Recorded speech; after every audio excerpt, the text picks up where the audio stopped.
తెలుగు రాష్ట్రానికి సుపరిచితమైన నాయకుడు, క్రైస్తవ సమాజానికి, తెలుగు క్రైస్తవ సమాజానికి ఆయన విషయంలో మాకు అనుమానం ఉంది. ఆయన మరణం విషయంలో ఎందుకు అనుమానం అంటే, రికార్డెడ్ గా యూట్యూబ్ లో ఆయన నాలుగు పోషిస్తానని, ఆయన కళ్ళు పీకేస్తానని ఎవరైతే మాట్లాడిన వీడియోలు ఇప్పటికీ యూట్యూబ్ లో వీడియోలు ఉన్నాయి.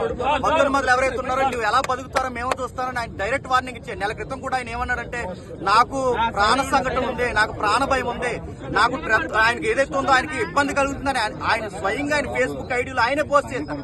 అందుకు మేము అనుమానిస్తున్నాం. మాకు డిఎస్పీ గారి నుంచి మాకు కావాల్సింది ఏంటంటే, ఈ యొక్క కేసుని యాక్సిడెంట్ కేసుగా కాకుండా అనుమానితమైన ఎఫ్ఐఆర్ గానీ మాకు ఇవ్వాలి, ఎంక్వైరీ చేయాలి, సీసీ ఫోటోస్ మాకు చూపించాలి. మా దగ్గర ఉన్న వీడియోస్ ఎవరెవరైతే ఆయనకు వార్నింగ్ ఇచ్చారో, ఆయన భూమి మీద లేకుండా చేస్తామని ఎవరైతే అన్నారో ఆ వీడియోస్ అన్ని మా దగ్గర ఉన్నాయి. ఆ వీడియోస్ అన్ని మేము డిపార్ట్మెంట్ కి ఇస్తున్నాం.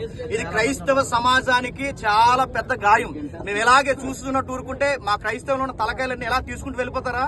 ఇదే చేస్తారా? ఇదే జరిగేదా?